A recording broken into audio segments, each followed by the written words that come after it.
저는 이 나이가 되도록 파란색 나물들, 특별히 제가 깻잎을 먹은 지가 몇 년 되지 않습니다. 지금도 여러 개 반찬이 있으면 깻잎에는 제가 절대 손이 안 갑니다. 그리고 반찬에 깻잎만 하나 있으면 제가 그냥 이렇게 한 잔 이렇게 하다가 한 잔 더 찢어가지고 좀 먹고 이렇게 밥만 먹을 때가 있어요. 저희 장모님이 직접 채소나 야채를 텃밭에다 키운단 말이에요. 그럼 이제 항상 첫 거 가장 좋은 걸 저희 집에 갖고 오세요.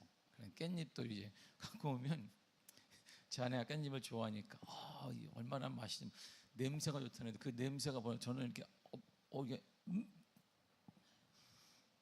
정말 맛있다고 먹으면 제가 장모님이 해오신 거니까 그래 맛있겠다, 그게 끝이에요. 맛있겠다. 아유 그러네. 아유 그리고 제가 이렇게 그러고 나서 이렇게 아내가 데려 덜어주고 아유 참 맛있겠네. 깻잎 참. 그게 끝입니다. 우리 막내가 깻잎을 또 얘가 먹어요. 그런데 아이고 깻잎 건강한 거단다. 많이 먹어라. 끝. 저는 이렇게 제가 등록금을 내지 못해서 중학교 1학년 때 학교를 자퇴한 후에 남해진 노량진에 제가 일을 했단 말이에요. 2주에 한 번씩 제가 그 당시 이제 작은 돈을 받았어요. 근데 그게 제 돈이 아니었어요. 그 어린아이가 받는 그 돈이 저희 아버지가 섬기는 교회가 너무나 열악했으니까 제 돈인데 제가 어릴 때 욕 먹으면서 받았지만 그건 제 돈이 아니어서 아버지께 드릴 수밖에 없었어요. 그때가 중학교 2학년이었습니다. 근데 학교가 너무나 가고 싶은 거예요. 학교를 못 다니니까. 그 당시에는 뭐 검정고시가 흔치 않은 시대니까. 그래서 학교를 너무나 가고 싶으니까 제가 어떻게 하나님의 은혜로 모으면 한 달 등록하고 다시 일하고 또 한 달 등록하고 이렇게 해서 공부를 한 거예요. 근데 그럴 때마다 제가 한 달 등록할 때는 검정고시 학원을 다니니까 저희 어머니가 반찬을 싸준단 말이에요. 밥을 싸주는데 저는 이 유리병에다가 깻잎을 좀 맛있게 싸야 되는데 김치는 저희 집에는 없고 깻잎도 이게 기름에다 딸딸 볶았는데 기름도 없으니까 그냥 후라이팬에다가 깻잎을 그냥 생채로 막 볶아요. 이렇게 막 이렇게 그냥 얘만 죽여놓는 거예요. 그리고 이 여러분들 알다시피 유리병에다가 탁 담아서 탁 해서 가져가라는 거. 근데 제가 이걸 딱 열면 그 냄새가 확 풍기는데 어머니가 막 저한테는 뭘로 느꼈냐면 이 가난의 냄새가 느껴요.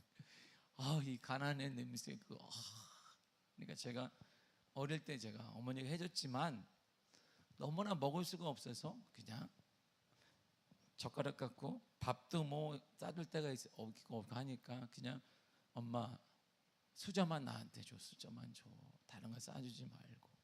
그래서 제가 이렇게 수저 갖고 가면 검정고시 하고 가면 저보다 그때 어렸으니까 나이 먹은 형들 누나들 앞에 딱 앉아가지고 가만히 있으면 수저만 갖고 왔냐? 그럼 여기서 먹고 저희 어머니가 싸준 깻잎은 제가 버렸단 말이에요. 근데 그 깻잎 반찬을 제가 대학 들어갈 때까지 먹었어요. 아주 그거밖에 없으니까 주야장차. 그래서 그 냄새가 제가 뵌 거예요. 이렇게 그 냄새를 딱 맡게 되면 이렇게 왠지 이렇게 많이 나와요. 지금도 그게 깻잎 냄새를 맡게 되면 이게 그래서 식당 가서 깻잎을 주면 아니 왜 나무 쪼가리를 줘? 얼마나 먹을 게 많은데 왜 이게 나무에 그냥 나뭇잎이나 깻잎하고 똑같은 걸 왜 그걸 반찬으로 만들어가지고 저걸 사람 무시하는 것도 아니고 그런 게 개인적으로는 있습니다. 그래서 깻잎 냄새를 맡으면 그래서 울렁거리기 시작한 거예요. 그때부터 막 이렇게 이렇게 속이요. 왠지 그 깻잎 냄새는 저에게 가난을 자극하는 것 같다는 생각이 늘상 들었어요. 제가 나이가 들었어요. 그리고 대학 졸업하고 대학원도 졸업하고 결혼도 하고 아이들도 낳았습니다. 근데 이상하게 그 깻잎 냄새는 적응이 안 돼요. 지금도 적응이 안 돼서 제가 깻잎을 먹은 지가 얼마 되지 않았고 그 먹는다는 것도 그냥 한 장 까놓고 이렇게 해서 먹는 거예요. 깻잎을 전문적으로 먹이지 않습니다. 그냥 한 장 갖고 와가지고 깻잎도 2장 먹을까 봐 막 이렇게 띄어가지고 한 장 해가지고 이렇게 안 먹고 맛있다 그리고 끝이란 말이에요. 그러다 보니까 제가 깻잎과 같은 파란색 야채류는 선호하지 않는 거예요. 이렇게. 그래서 파란색만 보면 이게 같은 류가 아니겠는가 생각 때문에 제게는. 그러나 그런 게 있어요. 제가 29에 담임 목사를 하고, 이제 담임 목사님이 그래도 괜찮잖아요. 나름대로 교회는 힘들었지만.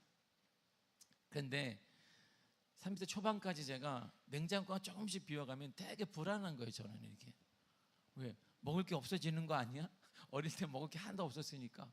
냉장고를 딱 열면 많이 먹는 것도 아니에요. 지금도 그러면 제가 그냥 온전한 한 끼 먹어요. 제가 지금도 딱 열면 냉장고 이렇게 너무 막 불안함이 와요. 막 이렇게. 제가 전도하고 신방을 가서 내가 막 우리 아내하고 마트를 못 가게 되면 냉장고를 여는 순간 어머 이거 안 되는데, 이게 그냥 이게 안 되는데. 그러다 보니까 제가 물병에다 막 물을 넣어서 막 채워, 무조건 막 가득 채워, 냉장고를 채우고.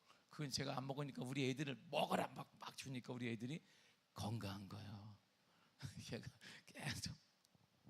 제가 이런 모습을 보면서 내가 가난과 굶주림에 대한 상처가 있구나 알게 되는 거야. 깻잎을 보고 냉장고를 채우는 걸 보고 내가 가난과 굶주림에 대한 상처가 아직 치유가 안 됐나?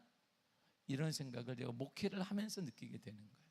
근데 지금은 냉장고가 비워지면 마음이 가볍습니다. 누군가 나누었다는 증거이기 때문에 마음이 상당히 편안해요.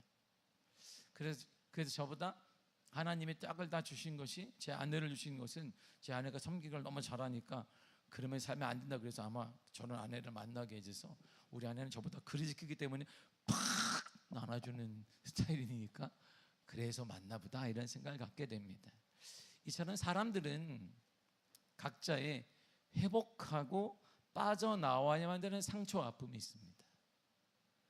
그 상처에서, 고통에서 빨리 빠져나오거나 스스로 해결하는 방법을 찾은 사람은 우리가 알다시피 뛰어난 사람이라고 말해요. 그 사람이 뛰어난 사람이고 적응력이 뛰어난 사람이며 목표를 이룬 사람이고 우리가 존경만한 사람이고 본이 되는 사람이다라고 사람들이 얘기해 주는 거예요. 이처럼 회복한다는 것은 원래 좋은 상태로 돌이키거나 잃어버렸던 것을 다시 되찾는 것을 말합니다. 저도 예전에 정말 어릴 때에는 제가 우리 아버지 무릎에서 내가 살았단 말이에요. 이렇게 아버지 무릎에서 내려간 적이 없어요. 저는 우리 아버지 앞에. 제가 아버지가 오시면 제 무릎에 탁 앉아가지고 제가 그때가 언제인지 모르겠네. 나도 그때가 있었는데 그리고 그냥 제가 화장실 간다 그러면 아버지가 규노야 걱정하지 마라. 옛날 화장실 알잖아요. 집하고 뻥 떨어져 있어요. 이렇게 떨어져 있으면 거기 꼭 이게 전구도 알다시피 좀 환한 전구, 그냥 빨간색 전구를 꼭 달아놔요. 왠지 모르겠지만 그 신문지 있단 말이에요. 제가 무서울 때 가면 우리 아버지가 괜찮아 아빠 여기 있다, 아빠 여기 있다 그랬단 말이에요. 그리고 내가 사랑을 많이 받고 컸단 말이에요. 그때까지. 그러니까 회복이 뭐냐면 사랑받았을 그때로 돌아가는 것이고, 우리가 회복한다는 말이 뭐냐면 내가 예전에 좋은 상태, 상처받기 전의 상태로 돌아가는 것을 회복한다라고 말합니다. 단순히 비어있는 것을 채우는 것이 아닙니다. 아프거나 상하기 전에 건강하고 온전한 상태로 돌아가는 것을 회복이라고 말해요. 질병이나 부상을 당했다면 우리가 아픈 몸과 모든 것들이 건강해진 상태로 돌아가는 것을 말하게 되고, 더 나아가 신뢰가 깨지거나 인간관계에서 배신을 당했다고 한다면 대화와 용서를 통하여서 다시 가깝게 만들어지는 것을 회복되었다라고 말하게 됩니다. 경기 침체가 오게 됩니다. 경기가 나빠지고 시장 상황이 나빠져서 다시 활발해지거나 떨어졌던 능력이 예전 순도리로 올라오는 것을 우리가 회복되었다라고 말하게 됩니다. 그런데요, 우리 인생에서 가장 힘든 회복이 하나 있습니다.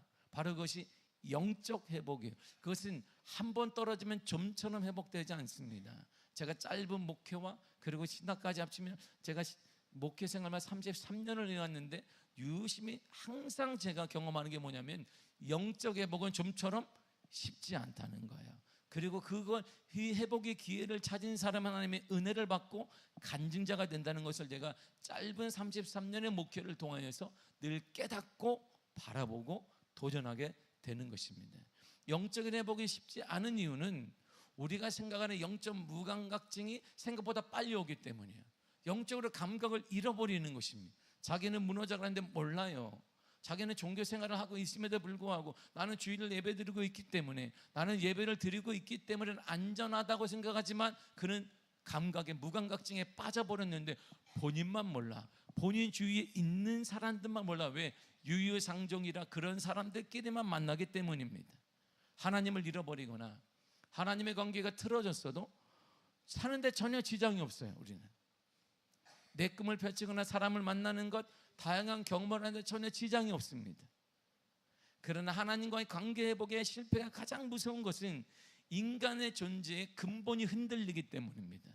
믿음의 세계에서 하나님은 생명과 근원, 평안의 근원이다라고 말합니다. 그래서 그분과의 관계는 생명과 평안이 끊어지는 것이기 때문에 그 가운데 그 다음에 나타나는 여러 부작용들이 일어나는 거예요. 도미노처럼 일어나는 것입니다. 쭉 일어나. 끝이 어딘데요? 몰라요. 우리만 끝이냐? 그건 아닐 거예요. 우리 그 끝이 계속 자녀들에게 내려가게 될 것입니다. 삶의 모든 영역에서 우리가 도미노 현상을 경험하는데 우리는 몰라요. 지장 없잖아. 지금 당장 잘 사는데. 그래서 영적 회복은 정말 힘든 것입니다. 본인이 느끼지 못하기 때문이에요. 다른 거 있는 돈이 없어지면 우리 금방 알아요. 관계가 틀어지면 금방 압니다. 근데 영적 회복은 하는 관계가 틀어지면 우리는 몰라요. 언젠가 하는데 극한의 어려움이 딱 처하게 되면 주님 손잡아 달라고 할 때 주님이 반응이 없어요. 그리고 우리가 잘 살지 몰라요. 그 다음 세대가 갔거나 그러면 고통과 눈물을 흘릴 때가 온단 말이에요. 전제는 고립과 공허함이 찾아와요. 인간은 하나님과 연결되어 있을 때 진정한 만족을 느끼게 되어 있습니다. 왜냐하면 시편이 이렇게 말합니다. 시편 기자가 107편 9절을 보겠습니다. 시작. 그가 사모하는 영혼에게 만족을 주시며 줄인 영혼에게 좋은 것으로 채워주심이로다. 아멘. 그가, 하나님이, 만족은 하나님이 주시는 거예요. 만족을 주신다 그랬어요. 만족해라 스스로가 아니라, 셀프가 아니라 하나님이 만족을 주시고 좋은 것을 채워주신다 그랬어요. 주체는 바로 하나님이에요. 내가 만족하게 만드는 게 아니라 하나님이 만족을 내게 주시고 좋은 것을 채워주신다라고 했습니다. 그래서 하나님과 관계에 실패하게 되면 세상의 돈과 성공과 명예를 다 얻는다 할지라도 영혼 깊은 곳에 공허함이 생겨요. 두려움이 채워지지 않습니다. 자녀든 무엇이든 조금씩 내 생각과는 다르게 움직이기 시작한단 말입니다. 이것이 점점 커지게 되면 나중엔 회복불능이 되며, 그래서 완전한 하나님과의 무관한 사람이 된단 말입니다. 건강 보세요. 재정, 인간관계 회복은 삶의 가지예요. 가지. 근데 그 가지에 공급하는 뿌리가 뭐냐? 그게 하나님의 관계인 거예요.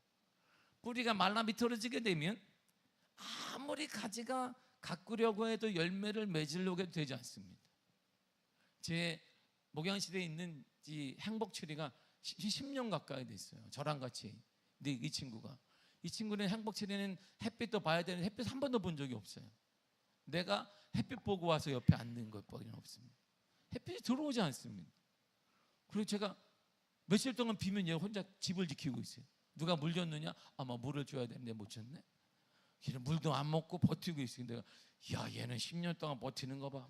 햇빛을 받은 것도 아니고 행복치는 햇빛도 받아야 되고 일일이 누가 그랬는데 하나씩 뿌려가면서 잎사귀에다가 아이고 잘했으니 얘기도 해주는데 내가 바쁘니까 얘기도 못 해주고 그래서 어디 갈 때는 제가 흥건하게 물을 주고 가요. 물만 먹고 있어라. 나 갔다 올 동안 잘 지키고 있어요. 도망가지도 않고. 이 친구가 보세요. 그 늘상 확인하는 것 딱 하나밖에 없어요. 제가 이게 내가 도라이바는 걸로 쿡쿡 눌러봐요. 뿌리가 튼튼한지, 흙이 튼튼한지. 그건 제가 꼭 확인해. 거기다가 제가 영양제를 가끔 이렇게 나도 안 맞는 영양제를 이 친구를 준단 말이에요. 이렇게 건강하라고. 뿌리가 튼튼하면 열매를 먹게 되어 있습니다. 그런데 뿌리가 말라 비틀어지게 되면 아무리 좋은 열매를 맺고자 해도 열매는 맺히지 않습니다. 하나님과 관계는 뿌리예요. 우리의 돈, 관계, 이런 모든 사업들은 가지입니다. 그러면 내 삶의 건강과 물질과 가정의 다양한 관계가 회복되고 하나님의 지속되기를 원한다면 하나님과의 관계가 먼저 회복되어야 한다, 이런 말이지. 세상의 실패는 이 땅에서만 딱 영향을 줍니다. 그리고 시간이 지나면 어느 순간에 해결될 수도 있습니다. 그러나 하나님과의 관계 실패는 현세의 평안뿐만 아니라 영원한 구원과 소망을 잃어버리는 결과를 낳기 때문에 가장 치유되기 어렵고 무서운 실패가 되는 것입니다. 더구나 그 영향은 또 자녀들에게까지 이어져 가기 때문에. 그래서 신앙의 점수 계속 얘기하지만 점수가 되는 게 쉽지는 않은 거예요. 왜? 거기에 하나님의 생명과 역사와 은혜가 있는데 그걸 좋아하는 사단도 이걸 반대하는 사단의 무리도 있기 때문입니다. 그러므로 믿음이란 잃었던 에덴을 회복시키는 거예요. 우리 마음에, 우리 가정에, 우리의 삶에 잃어버렸던 에덴을 회복하는 것이 바로 믿음입니다. 비정상을 정상으로 돌려놓는 거예요. 구겨진 옷을 다름질을 막 해요. 그러면 정상으로 만들어지는 것처럼 그렇게 해놓는 것입니다. 하지만 죄인이 우리는 그게 불가능하잖아요. 오직 하나님만이 하실 수가 있습니다. 하나님을 믿는 믿음으로만 가능합니다. 인간이 할 수 없는 것은 성령께서 주도적으로 하실 수가 있습니다. 이것이 바로 우리의 믿음이 되어야 되겠, 성령을 의지하며 관계회복에 최선을 다해야 되는 것입니다. 성도라고 하는 사람, 믿음의 사람이라고 하는 사람들, 그리스도인이라고 하는 사람들은 하나님의 은혜로만 살 수 있다는 고백을 가진 사람들이, 저는 하나님의 은혜로만 살 수 있습니다. 우리 가족은 하나님의 은혜로 다시 일어날 수 있습니다. 이런 고백을 가진 사람들이 믿음의 사람이고 성도라고 말하고 그리스도인이라고 말하고 있습니다. 그래서 은혜 받은 사람은 생각이 바뀌는 거예요. 은혜 받은 사람은 언어가 바뀌고 그 생각에 따라 몸이 반응하게 되어 있습니다. 세상에는요, 작은 죄 큰 죄가 없습니다. 세상에는 작은 죄는 용납이 되어지고 큰 죄는 용납이 안 돼요. 그럴 수 있습니다. 그러나 세상도 마찬가지예요. 연수가 다르지, 형을 내릴 때 작은 것 큰 죄에 따라 우리가, 죄는 죄인데 그게 몇 개월인지 몇 년인지에 따라 다르듯이 그냥 넘어가는 죄는 없습니다. 죄는 반드시 심판이 따르게 되어 있습니다. 작은 불씨가 온 산을 태울 수 있습니다. 이 사람 죄 하나를 우리가 가만히 두게 되면 그것이 우리 인생을 전부 태울 수 있어요. 죄 중에 최고의 죄가 뭐냐? 하나님과 관계를 잃어버린 것이. 이거는 하나님이 우리를 위해서 만들어 놓은 것입니다. 우리 인생에, 우리 가정에 하나님의 은혜가 넘쳐나기를 원하고 넘쳐나게 간절히 바란다면 하나님과 관계에 최선을 다해야 되는 것입니다. 그래서 여러분들이 이 어려운 경기를 이겨낼 수 있습니다. 우리 자녀들이 어려운 가운데 회복될 수 있는 것입니다. 결코 성도는, 믿음의 사람은 적당히 믿으면 안 됩니다. 적당히 대충 믿는 것은 믿음이 아닙니다. 여러분 자녀 교육 하세요. 대충 애들 공부, 자녀 교육 시키지 않습니다. 사업하는데 대충 될 대로 되라 그러지 않습니다. 사람과 만나는데 오늘은 시간이 없으면 약속해놓고 컨디션이 안 좋으니까 다음에 만나면 되겠지. 그런 사람 신뢰하지 않습니다. 우리는 그렇게 하지 않습니다. 대인관계를 하든 자녀 교육을 하든 사업을 하든 직장을 다니든 대충 하지 않습니다. 그런데 왜 신앙생활 우리는 대충 한단 말이에요. 신앙생활 대충 해놓고 하나님의 은혜를 바라는 것은 천만 일어나지 않습니다. 그런 역사는 없습니다. 하나님은 그렇게 만홀히 여기는 거, 하나님은 거짓된 사람의 은혜를 주시지 않습니다. 이거는 그냥 상식입니다. 그러므로 우리는 항상 물어봐야 돼. 내 영혼은 안전한지를 물어봐야 돼. 다른 사람 안부를 묻지 말고 내 영혼은 안전한지, 나는 하나님과 접붙임에 되어 있는지 항상 여러분 자신에게 질문해야 됩니다. 사단이 우는 사자가 삼킬자를 찾고 있는 이 시대에 우리는 항상 자신에게 물어봐야 돼요. 내 영혼은 안전한 것인지, 나는 하나님과의 손을 꼭 잡고 있는지를 항상 여러분 물어봐야 돼요. 그래야 우리 인생이 평안해질 수 있어요. 내 영혼은 누구를 의지하며 살고 있는지, 정말 하나님과 꼭 붙들림만 되고 있는지, 내가 어려움 중에 있어도 하나님이 나와 함께 하시는지, 나는 하나님의 손을 꼭 잡고 있는지를 물어봐야 돼요. 하나님과 사람 사이에는 사랑과 믿음이라는 공식이 존재해요. 세상에서 내게 일어나는 모든 일들은 하나님은 나를 부르시는 러브콜이에요. 사랑해서 부르시는, 그것이 고난이든 때로는 축복이든 상관없이 하나님은 이 모든 것들은 나를 사랑해서 부르는 것입니다. 여러분들이 형통하든 때로는 불통하든 사업이 잘 되든 잘 되지 아니하든 문제가 있든 문제가 없든 이 모든 것은 하나님이 우리를 사랑으로 부르는 거예요. 내게로 다가와라, 내게로 다가와라 부르는 하나님의 러브콜임을 잊지 마시기를 바랍니다. 그렇다면 하나님께 우리에게 주신 은혜, 이 복을 알 수 있는 방법이 무엇일까요? 하나님은, 하나님과의 관계를 회복하면 우리는 다 되거든요. 뭐 어떻게 회복할 수 있어요? 오늘 본문이 중요한 내용입니다. 하나님은 에베소 교회와 성도들에게 잃어버렸던 신앙 이 관계를 회복하는 세 가지 단계를 주셨어요. 이 단계가 대단히 중요해요. 내 삶의 영역에 영향을 그대로 지금부터 미치기 때문입니다. 물론 전제는 이겁니다. 요한삼서 1장 2절 읽겠습니다. 시작. 사랑하는 자여 내 영혼이 잘된 같이 내가 범사에 잘되고 강건하기를 내가 간구하노라. 아멘. 하나님과 관계해 본 적이 있습니다. 하나님 관계해 보게 되어지면 범사의 모든 일에 형통함이 일어나요. 그리고 개인적인 일도 형통함이 일에 영향을 주게 되어 있습니다. 예수님이 제시한 이러한 바탕 위에 제시한 세 가지 회복 단계가 있습니다. 여러분 이걸 오늘 꼭 여러분 마음판에 새겨서 여러분들의 삶의 영역에 회복이 일어나기를 축복합니다. 5절을 다 같이 읽겠습니다. 시작. 그러므로 어디서 떨어졌는지를 생각하고 회개하여 처음 사랑을 가지라. 아멘. 저거는요 저렇게 이렇게 생각하라는 말은 원어는 뭐냐면 remember 기억하라는 거예요. 그래서 저 브라이언 우드교의 담임 목사님이 저걸 가지고 이분은 R자로 만들었는데 뭐 그럴 건 없고 뭐냐면 remember, repent, 그다음에 저게 뭐냐면 마지막에 recover 이런 뜻이 기억하고 회개하고 회복하라 원래 이런 뜻이 세 가지를 첫째 할 일이 뭐냐 기억해야 된다 생각해야 돼 그 생각의 바탕에서 뭘 해야 되느냐 회개해야 된다 그 회개의 바탕에서 뭐가 일어나느냐 회복이 일어난다 그러면 삶의 변화가 기가 막히게 기적처럼 일어나게 된다 이런 말이에요. 이 회복하라는 것을 보면 왜 회복하라 그래? 잘 되는 예전처럼 뜨겁게 막 잘하는 사람은 회복해야 돼 그런 말 하지 않아요. 예? 누구에게 실패하거나 의기소침한 사람에게 회복해야 돼 막 이렇게 말하는 것처럼 말이에요. 회복하라 이렇게 말씀하시는 거 보니까 과거에는 에베소 교회가 이렇지 않았다 이런 뜻이에요. 과거의 에베소 교회 성도들의 모습을 보세요. 2절을 읽겠습니다. 시작. 내가 내 행위와 수고와 내 인내를 알고 또 악한 자들을 용납하지 아니한 것과 자칭 사도라되 아닌 자들을 시험하여 그의 거짓된 것을 내가 드러낸 것과 아멘. 나 예수님이에요. 내가 너희들의 행위 안다. 내가 너희들의 수고한다. 내가 너희들의 인내를 안다. 무슨 인내냐면 그 다음 내용이에요.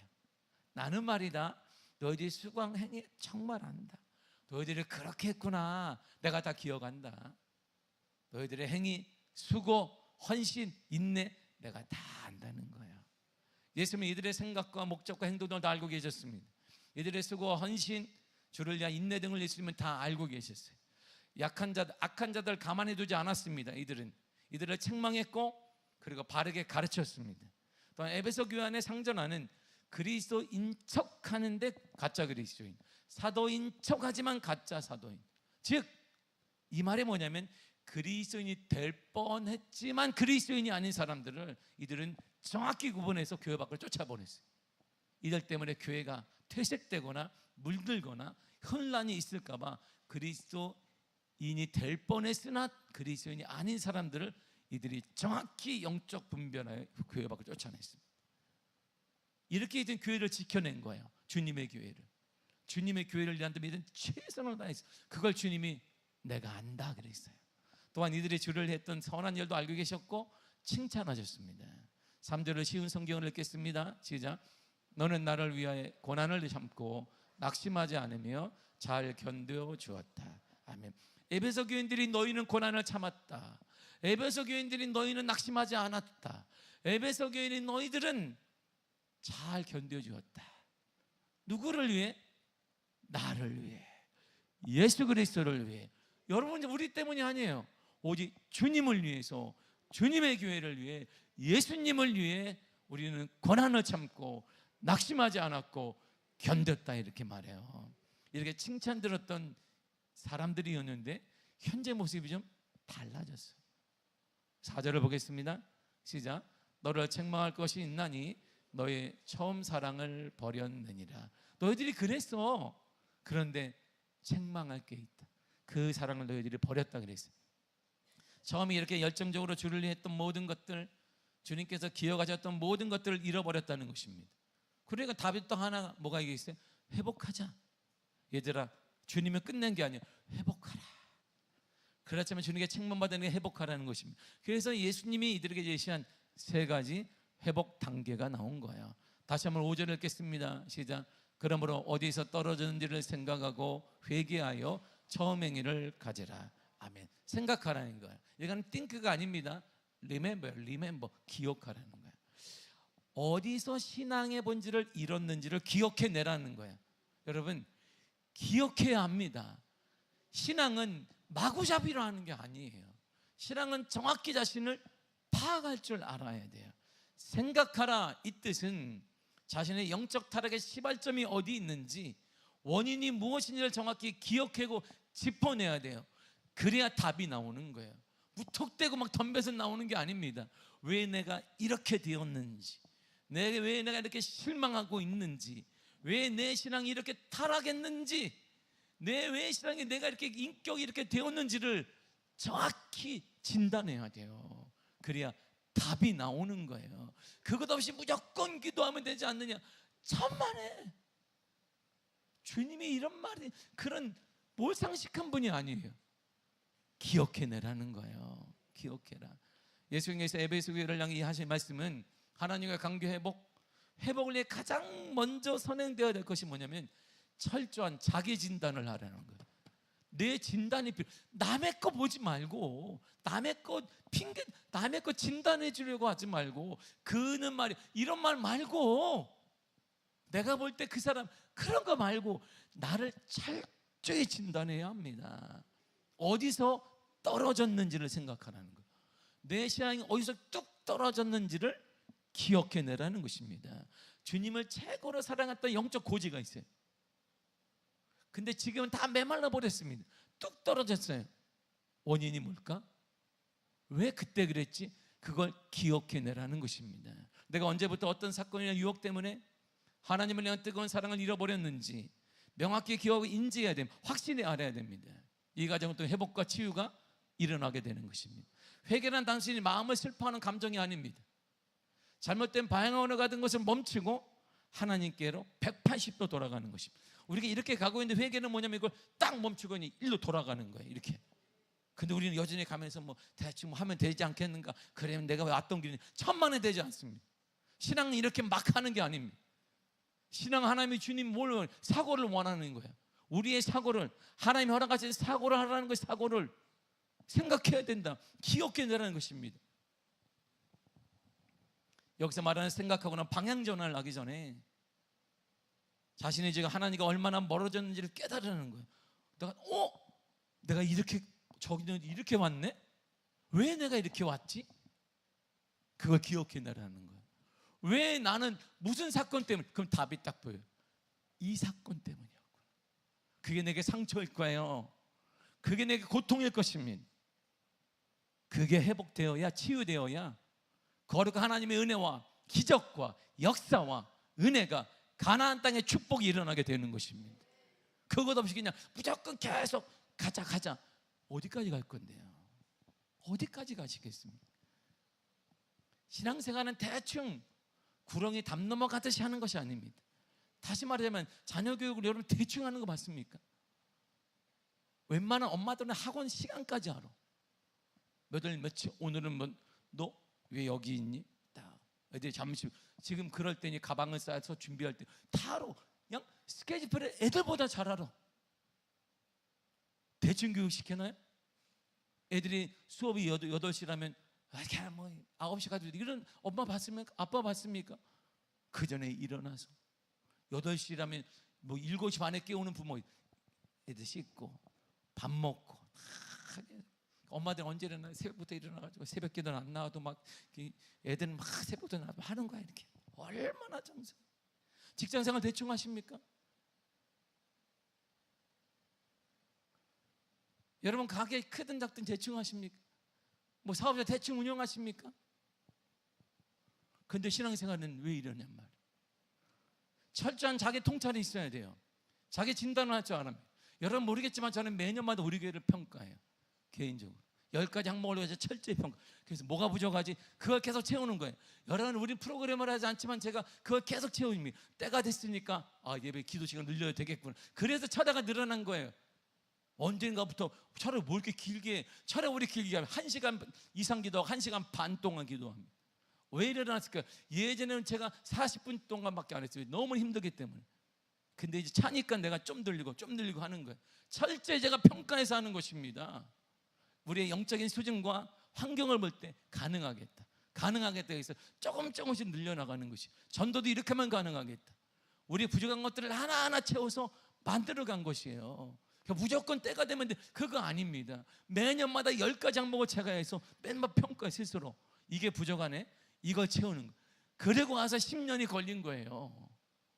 이 작은 교회 하나 하나도 이러는데 여러분들의 가정도 마찬가지 아닙니까? 적당히 하는 사람이 어디 있습니까? 자녀교육을 적당히, 사회생활을 적당히, 직장생활을 적당히 하십니까? 그런 사람이 어디 있습니까? 대한민국에. 그런데 왜 신앙생활은 대충 하냔 말이에요. 그래서 주님이 가장 먼저 말씀하시는 게 기억하라는 거예요. 기억해라. 기억 안 되면 안 된다는 거예요. 우리가 왜 이렇게 떨어졌는지, 영성을 왜 잃어버렸는지, 어떤 사건 때문인지를 기억해내야 합니다. 자가 진단이 필요한 거예요. 내가 무엇 때문에 한때 뜨겁게 주님을 사랑했고 믿음만 있으면 행복할 수 있었는데 이제 왜 이렇게 불평과 불만과 믿음 없음 대로 행동하고 감정대로 살아가고 불안과 내려놓지 못한 걸 하고 있는지를, 무엇 때문인지를 기억하라는 거예요.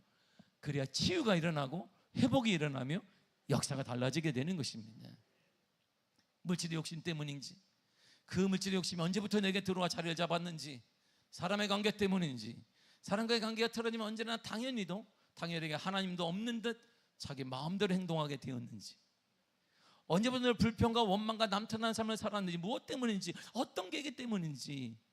여러분, 그게 상처인데 그 상처를 만져야 돼요. 우리가 도망가지 말고. 그래야 치유가 일어나요. 그래야 변화가 일어나고 그곳으로부터 하나님의 역사와 성경이 말하는 적과 꿀이 흐르는 놀라운 축복이 시작이 되는 것이고, 올해 미아교회가 그렇게 될 걸 믿습니다. 한때 우리가 주를 위해서라면 내 생명도 아깝지 않다고 했습니다. 이제는 뭐 생명은커녕 단돈 얼마 때문에 벌벌 떨고 우리 자신을 바라보며 정말 생명도 아깝지 않습니까? 작은 모습으로 주를 만나지 못해 살아가고 있는지 정확히 진단해야 합니다. 정확히 자신을 진단해야 돼요. 보세요, 배가 너무나 아파. 배가 막 누가 바늘로 막 찌르는 것 같아. 병원을 갔어요. 이렇게 어디 아파하니까 배가 아파요. 누가 그냥 바늘로 찌르고 나를 막 죽일 것 같아요. 빨리 좀 치료해 주세요. 그러면 예, 치료하겠습니다. 디디디 하면 되는데 의사가 또 이게 바로 안 하고 또 물어보네. 어디 아파요? 배가 아프다니까요. 배가 여기를 어디요? 여기요. 여기 위에 상이에요. 밑에 배가 다 아파요. 그 막 만져봐 이렇게. 아니 배가 아프다면 대충 의사 가면 딱 보고 얼굴 보면 이 사람이 어디가 아프고 딱 진단해야 되는데 계속 물어봅니다. 질문을 해요. 상복부를 만져가면서 통증만 있나요? 내가 통증이 있어서 까무러치게 생겼어요. 근데 통증만 있나요? 통증과 함께 속도 쓰린가요? 아니 그럼 몰라요. 아파가지고 몰라. 그런데 쓰린 정확히 얘기하세요. 속이 쓰리신가요? 그런 것 같은데요. 구역질도 또 나나요? 지금 구역질이 날라 그래 물어보니까 나 이제 아파 죽겠는데 구역질이 나나요? 막 물어봐요. 그러면 대충 여기가 통증이 있고 구역질에 속이 쓰리면 위궤양의 가능성이 있습니다. 이렇게 진단하는 거예요. 그래도 정확하지는 않습니다. 그 배꼽주의나 아니면 하복부를 만지는 특별한 증상이 없어요. 증상이 별로 없는데 아파요. 찌르는 것 같아요. 그러면 아마 그는 과민성 대장증후군, 대장증후군 같습니다. 이렇게 얘기를 해요. 근데 칼로 찌르듯이 아픈데요. 그럼 맹장염일 것 같습니다. 의사는요, 치유와 회복을 위해서 먼저 원인을 계속 찾기 물어보는 거예요. 그것 없이 그냥 그래요? 여기가 조금 아픈데 쓸 때 누워 배를 갈라봅시다. 그런 사람 어디 있어? 제가요 손이 너무 아파. 그래요? 여기 손을 한번 갈라봅시다. 이렇게 그런 사람 봤어요. 머리가 쬐끈쬐끈 아파. 그래요? 수술 때 누워요. 뇌를 한번 갈라보게. 없습니다. 정확한 진단을 해서 물어보는 거예요. 왜? 진단을, 정확한 원인을 파악해야, 정확하게 원인을 파악해야 진단이 나오고, 진단이 나오면 수술할 사람인지 약 먹을 사람인지를 알게 되는 거예요. 마찬가지로 나도 원인을 찾아야 돼요. 정확하게 진단해야 합니다. 이것이 회복의 첫 단계입니다. 이런 영적 회복이 있어야 영혼이 잘된 가지에 범사가 되는 은혜가 나타나게 되는 것입니다. 어디서 떨어졌는지를 기억하라고 그랬어요. 그래서 어디서 너희 신앙이 어디서 떨어졌는지를 먼저 기억해라. 과거의 은혜와 현재의 상태를 돌이켜보라는 것입니다. 내가 품었던 첫사랑이 있었는데 언제 어떤 일로 잃어버렸는지를 생각하고 여러분, 그게 상처라고 하는 거예요. 그 상처가 치유돼야 그게 하나님의 은혜와 하나님의 역사와 기적이 일어나게 되는 거예요. 하나님과 이웃을 향한 순수한 열정을 언제 어떤 계기로 잃어버렸는지 스스로 생각하고 기억해내야 합니다. 이것이 회복의 첫 단계예요. 진정 회복과 부흥은 하나님의 은혜를 복을 아는 것으로 시작하는 거예요. 잘 보세요. 시편 116편 12절입니다. 시작. 내게 주신 모든 은혜를 내가 여호와께 무엇으로 보답할까? 보세요. 내게 모든 주신, 누가 주었는데? 하나님이 주셨어요. 알고 있어요. 시편 기자는 하나님이 내게 주신 은혜가 있구나. 그래 아니까 내가 어떻게 살아야 돼, 이렇게 나오는 거예요. 알아야 합니다. 자가 진단을 할 줄 알아야 돼요. 두 번째가, 진단을 했으면 주님이 말씀하신 두 번째는 회개하라는 거야. 르펜트하라, 이런 말입니다. 회개만이 유일한 회복의 길입니다. 변화를 유일한 게 바로 회개입니다. 진정한 회개는 잘못된 방향과 식어진 마음을 인정하는 거예요. 내가 잘못됐습니다, 내가 식었습니다, 이걸 인정하지 않고는 회개의 역사가 일어나지 않아요. 인정하고 거기서 돌이키는 것입니다. 진정한 회개는 나로부터 돌이켜서 하나님께 돌아가는 거예요. 그래서 하나님이 계속 반복하여 말한 게 있습니다. 요에서 2장 13절입니다. 시작. 너희는 옷을 찢지 말고 마음을 찢고 너희 하나님 여호와께로 돌아올지어다. 아멘. 회개가 뭐예요? 돌아오는 거예요. 그거 하지 마라. 옷을 찢는 거 중요하지, 가슴을 치는 거 중요한데, 진정한 회개는 하나님 앞에 돌아오는 것입니다. 그걸 탁 놓고 돌아가는 거, 하나님께로 돌아가는 것입니다. 예수님께서 회개하라고 말씀하실 때 그 의미는 모든 그리스도인들이 자신의 전 삶을 통해서 지속적으로 끊임없이 회개할 것을 말씀하신 거예요. 또한 참된 회개의 마음은 하나님이 은혜로우신 사역의 결과, 하나님의 열심의 결과가 바로 회개예요. 우리가 한 게 아니라. 성경을 잘 보세요. 사도행전 11장 18절입니다. 시작. 하나님께서 이방인에게도 생명 얻는 회개를 주셨도다. 보세요. 회개할 수 있는 걸 누가 주었다? 하나님이. 하나님께서 회개토록 하셨다는 거예요. 그러므로 회개하는 마음은 자기 훈련이 아니에요. 여러분들 회개를 어떻게 훈련하겠습니까? 회개하는 자신을 깊이 살피는 것도 아닙니다. 회개하는 마음은 개인적인 책임을 지는 것이고 자신을 깊이 통찰할 때 나타나는 결과물입니다. 그래서 에스겔 선지자가 이렇게 말했습니다. 18장 20절입니다. 시작. 범죄하는 그 영혼은 죽을지라.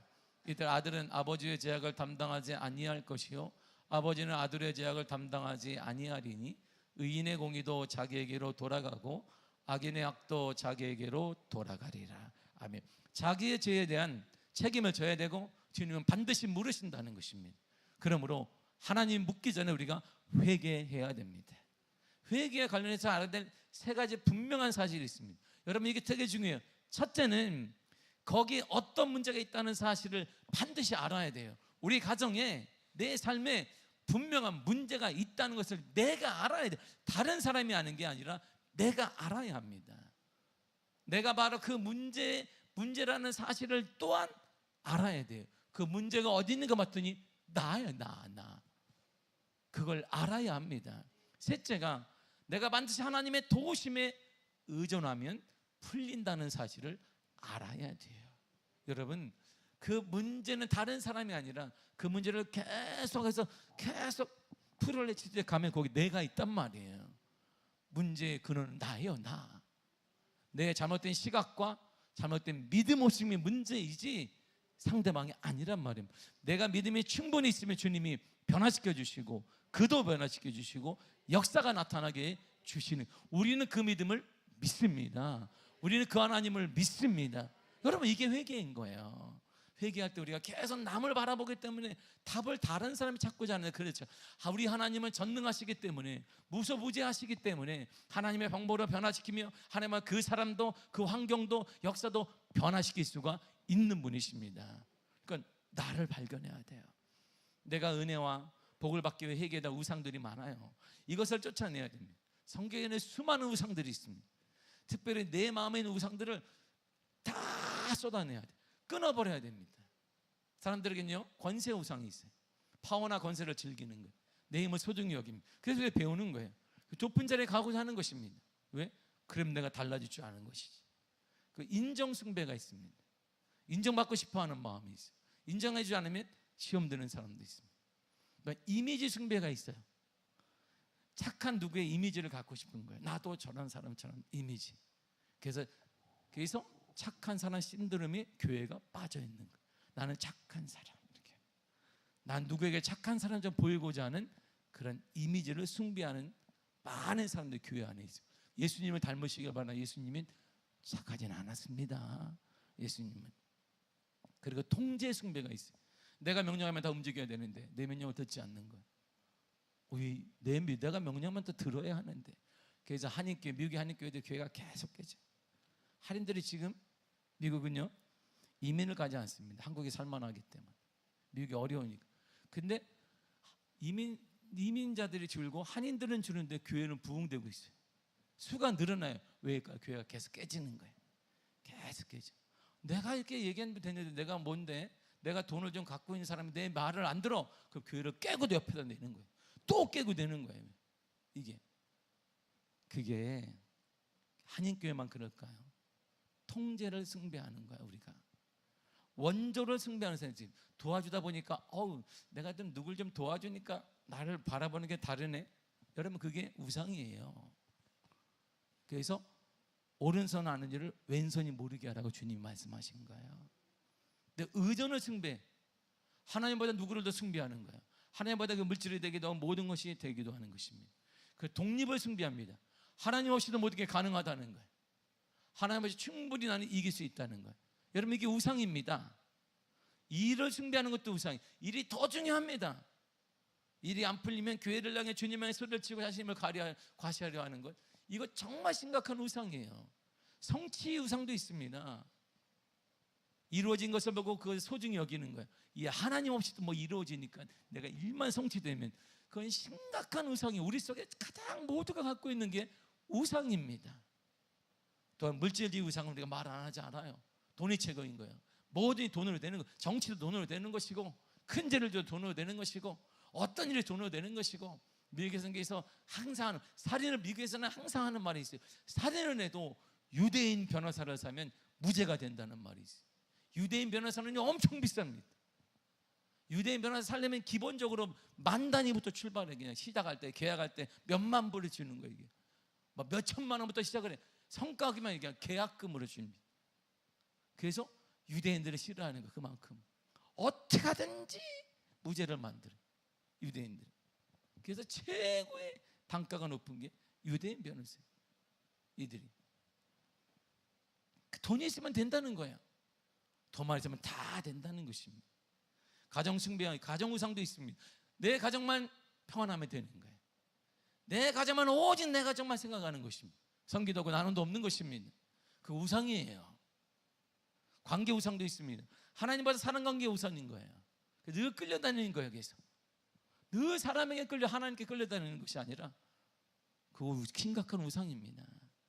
고통 우상이 있어요. 자기가 어려움을 당하는 것을 사람들이 볼 때 믿음 때문이라고 봐주기를 원하는 거예요. 이거 좋은 거 아닙니다. 우상을 버려야 합니다. 완전히 끊어야 합니다. 그래야 회복이 되어지고, 그래야 회복을 통한 진정한 축복과 은혜를 경험할 수 있습니다.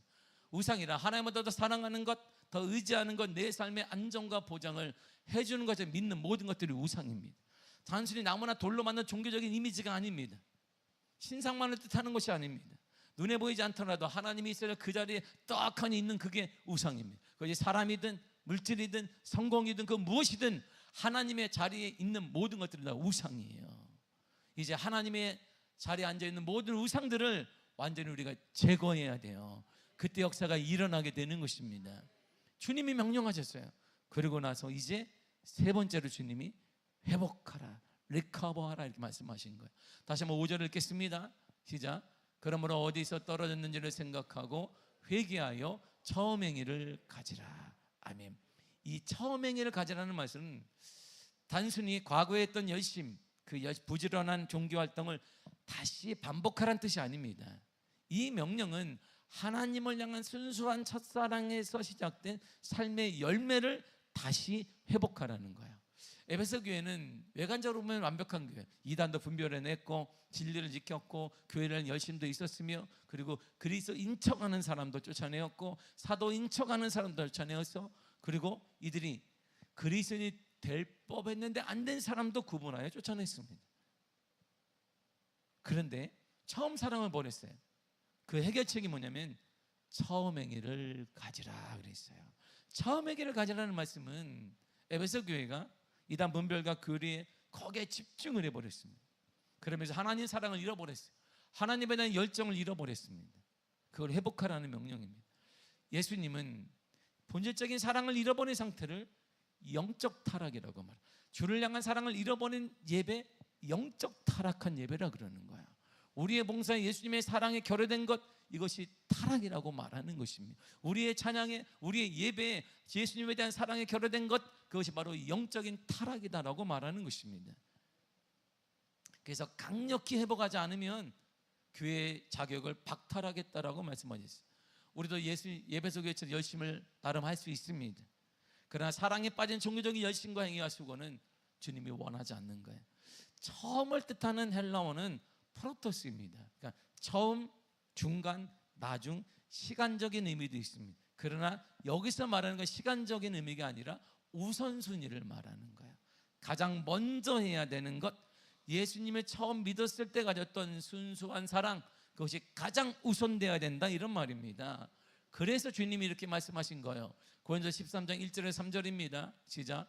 내가 사람의 방언과 천사의 말을 할지라도 사랑이 없으면 소리나는 구리와 울리는 꽹과리가 되고, 내가 예언하는 능이 있어 모든 비밀과 모든 지식을 알고 또 산을 옮길 만한 모든 믿음이 있을지라도 사랑이 없으면 내가 아무것도 아니요, 내가 내게 있는 모든 것으로 구제하고 또 내 몸을 불사르게 내어줄지라도 사랑이 없으면 내게 아무 유익이 없느니라. 아멘.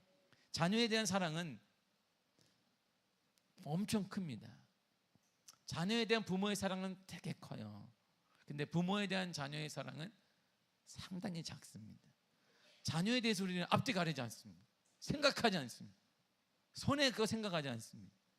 자녀는 형편도 묻지 않아요. 무조건 때로는 빚을 내면서도 그걸 기쁘게 여깁니다. 그런데 부모에 대한 사랑은 항상 죄요. 항상 죄입니다. 그래서 인류 최초의 법인 10계명에 사랑과 1계명, 4계명까지가 하나님과 사랑 관계, 그리고 6계명부터 10계명까지가 사랑과 사랑 관계인데, 그 첫 번째가 뭐냐면 내 부모를 공경하라, 이렇게 나와 있어요. 그리고 자녀에 대한 얘기는 언급이 없습니다. 왜일까요? 아내도 모두가 다 기대 이상으로 한다. 자녀에 대해서, 자녀에 대해서는 모두가 기대 이상으로 하니까 낼 필요가 없어요. 그래서 관계 중에 최고는 뭐냐?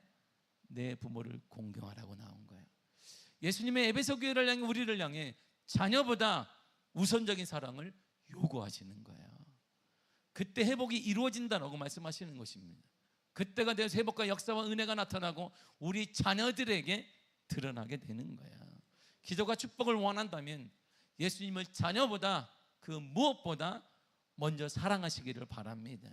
은혜로 남은 생애를 살고 자녀에서 큰 복을 받고 살기를 원한다면 우선순위를 분명히 해야 합니다. 주님에 대한 사랑을 첫 번째로 여겨야 됩니다. 예수님을 여러분들의 인생에서 우선순위에 두고 그 자리를 절대 다른 것에 빼앗기면 안 되는 것입니다. 그런 인생에 주는 축복이 여기 있어요. 마태복음 6장 33절입니다. 시작. 그러니 너희는 먼저 그의 나라와 그의 의를 구하라. 그러면 이 모든 것을 너희에게 더하시리라. 아멘. 먼저 하나님을 구하면, 먼저 예수 그리스도를 구하면 모든 필요한 것들을 더하여 주실 것입니다. 우리는 그 말씀을 믿습니다. 오직 예수님을 믿고 그분께 소망을 두십시오. 그럼 인생이 달라지게 될 것입니다. 반드시 달라집니다. 예레미야 17장 7절과 8절은 쉬운 성경 읽겠습니다. 시작. 여호와를 믿고 여호와만을 의지하는 사람은 복을 받을 것이다. 보세요. 여호와를 믿고 여호와만을 의지하는 사람은 뭘 받는다? 복을 받는다. 무슨 복을 받을까요? 8절이 이렇게 나와요. 시작. 그는 물가에 심은 나무 같아서 든든한 뿌리가 물가로 뻗어 있으니 날이 뜨거워도 두려움이 없고 그 잎사귀가 늘 푸르다. 비가 오지 않아도 걱정할 것이 없으며 언제나 열매를 맺는다. 요즘 같은 말이야. 40도가 넘어도 걱정하지 말아라. 늘 푸를 것이다. 비가 오지 않아도 언제나 열매를 맺을 것이다. 보세요. 시대 상황에 영향받지 않을 것이다.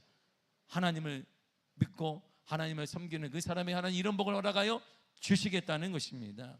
이런 것이 간증 아니게 적어도 이런 은혜가 있기를 간절히 축복합니다. 여러분들의 가정에, 여러분들의 삶에, 여러분들의 일터에, 여러분들의 자녀들에게 이런 삶 말이에요. 이런 주님의 약속이 이루어지기를 축복합니다.